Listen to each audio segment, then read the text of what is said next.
This is all that's left in my grandmother's house. Um, with the house that I was made in 36 years.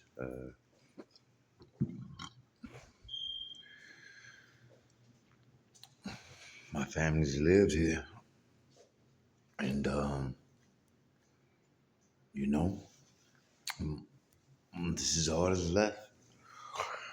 I just took what the last property. Excuse me if I'm choking up, but this is my dad's room, and I just took what was left to a storage unit that I'm gonna save of his, and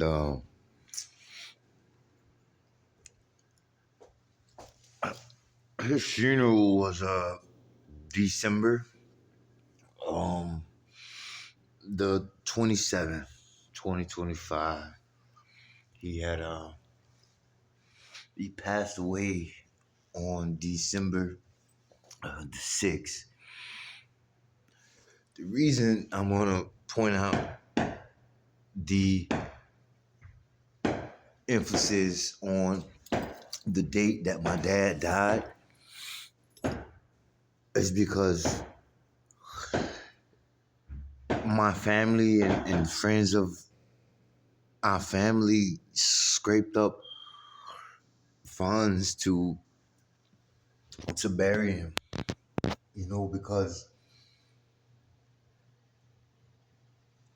someone had someone had taken out a life insurance policy on my dad um, during the last month of his life, and it solely depleted everything that he had, and he kind of felt it, and I'm gonna put the laundry out there because this house is empty, and I'm gonna say this: he knew that whoever was around him doing it, that they were gonna try and siphon his Social Security money, man. And my dad sole purpose during the last 11 years that he's been out of prison was my little sister Hannah. And someone took and took out a guaranteed life insurance policy. And I got the receipt right here. They took out a guaranteed life insurance policy. The one where you don't have to have a physical, you don't have to have uh, any type of you have pre-existing conditions and so forth. And someone did that and didn't say anything to anyone, which is why I'm upset about the situation and how it had to unfold in order for me to be able to even tolerate some of the shenanigans, man. Um, but let me backtrack really quick. My dad's funeral was on December 27th of 2025. I showed up to the funeral 3 hours later. 3 hours early, I mean. I showed up 3 hours early only because I had these papers from beginning of December. This is a receipt from an insurance that my dad had to help with his stay in the hospital. And this is an advantage plan because my dad was on Social Security disability. So whoever filed this claim, this guaranteed life claim, I'm gonna show you how I know you did it. All right. So the last month of his life, you can see the dates here. It says from November the 10th, 2025 till December the 1st, 2025. So this is hospice. That's hospice. The last month you're alive is hospice. My dad passed away on the 6th of December. They signed the do not resuscitate forms. And as you can see, his total stay was $336,000. My dad had been in the hospital since September 8th or something like that until December the 6th. And this someone filed a claim when they found out they moved him to hospice, which was the last month of his life. Someone took out a life insurance policy, guaranteed policy, and what they did was, soon as the do not resuscitate form was signed on December the 1st, they put in a claim to cash out on his life insurance, on a life insurance policy they had started. The average life insurance policy is $10,000 guaranteed life. You see the commercials all the time. The cost of the stay, of the claim that they put in, and what they didn't realize is Florida Blue is a supplemental insurance to Social Security. This is to help with hospital stays and all these other things. Life insurance is something that's completely different. So when they put the claim in and tried to get the claim for his life insurance, $336,000, right, is the cost of his stay from September. They tried to file for a life insurance policy for $10,000, and you know what happened? Florida Blue ate that whole thing up. They took it. Your cost. This is what you owed us, right here. And look, this is not a bill. It's a receipt. This isn't a bill. It's a receipt. It says that whoever filed the guaranteed life policy, it was automatically siphoned away. That's the exact amount. The only reason I'm hurt is because I really didn't want to go through the shenanigans of the funeral, because I know it was a huge sacrifice for a lot of people to bury my dad. And not only that, the fact that he had to sign over the rights to my little sister, as you can see here, federal living arrangement categories for Social Security. He had to sign the rights off. This is on his deathbed. All right? He signed the rights off for his money, his Social Security money, to my little sister, for which I was telling everybody I don't want any part of it. This is, look, living in your own household. He signed over the rights to my little sister, to one of my other sisters. And he knew that somebody was trying to move his money. Somebody was trying to steal his money. And it's so crazy because the day September 26th, I left the hospital. I left work and I went to the hospital to see my dad. And I made the nurse wake him up. They were sedated. They had put him on dialysis. But long story short, I had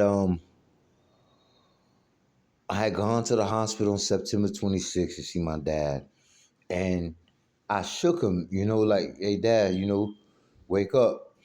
And because I hadn't seen him like that before in my life. And he woke up and looked at me and immediately started crying. Like, I'd never seen anyone cry so fast. But it wasn't a cry like a disappointing cry. And this is the reason why I didn't want to speak at his funeral. It was like somebody waking up from a dream. Like, if somebody was just thinking about you and then you showed up in front of him, he startled, like he jumped. And he cried immediately, and he just turned and looked away from me. And that was the last time I saw him. Because right after that, on September 26th, I have more receipts right here. I had I had 4 fractured bones in my face. As you can see, September the 26th. At the same hospital, leaving the hospital from seeing my dad, and I had a facial fracture. I was as a whole nother situation. I had 4 fractures in my face, man. I had metal in my face right now. I was leaving the ICU from seeing my dad the last time I saw him, and I had I was taken. I had to walk, and I went right back into the hospital as a patient, and with 4 broken bones in my face, man. I'm not gonna get into that, but this right here is self-evident. Right at Bravo Health. This is 2 days after. This is the next day. Well, it was early in the morning when I left, and as you can see, it's September 27th. Still me, and they said I was in shock. Altered mental status, a closed fracture of facial bones in initial encounter. So I brought that up because the whole while that was happening, and for people who don't know, this is what hospice looks like. This is my dad's paperwork. We have the same name, so all the mail comes to me, and this is what hospice looks like for anybody that's concerned. My dad went in the hospital in September. This is every IV, every pill, everything. The last moments of his life for me is sliced all the way up into a bill, man. That says September, and then you see the statement. They sent this on December the 8th. My dad died December the 6th, and this is how much it costs for all those things. So the person who took it upon himself to try and be conniving and malicious and trying to backdoor my dad and take stuff from him and steal on his deathbed by filing a guaranteed life policy, insurance policy that says to his social security insurance that, well, y'all have money. Just you have the money. I just said you got a claim. This is all that it costs for everything he did for him from September all the way to the 2 days after he died on the 6th. This is what somebody it only costs $2,000, man. That's it. Somebody tried to on his deathbed file a guaranteed life policy. And it's so fucked up because the only person that I'm so hurt and devastated for is my little sister Hannah. The only reason I'm upset is because I know for a fact my dad didn't want her to see him like that at no point in time. At no point in time. Because a kid should have to go through that. And it's so messed up that people would ruin all the preparation this man made. He made put all his ducks in a row. There was nothing literally to do. And it's so fucked up that I heard too, excuse my language, I heard that immediately after I left the hospital, when they were dealing with the do not resuscitate form, I went up there for like 4 minutes and I saw everybody and all that tension, and I just turned and walked away. I was in the hospital like 4 minutes. My dad was dying, and I left because I'm facing I'm facing prison time, man. Look, this is from September 26th. The same situation that happened. September 26th. It's been a hell of a the end of last year was so crazy. This is a police report. Man, and it's so crazy that through all that, my dad was still laying up there dying. And I just couldn't fathom it. This is submitted on the 28th of September. I had been incarcerated. I had got picked up on an aggravated assault with a deadly weapon without the intent to kill. The reason I bring that up is because I just knew that my dad was dying because I left the hospital and I told you already how he had looked at me and cried and I knew he was dying and I bonded out.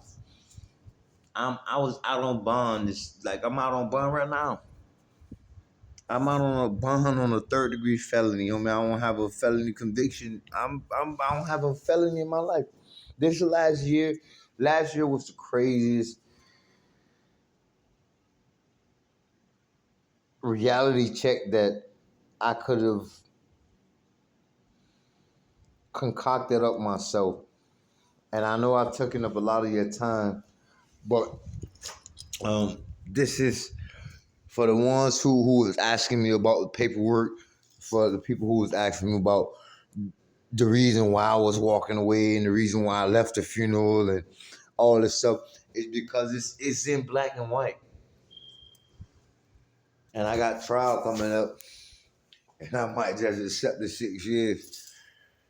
Because if it's you or me,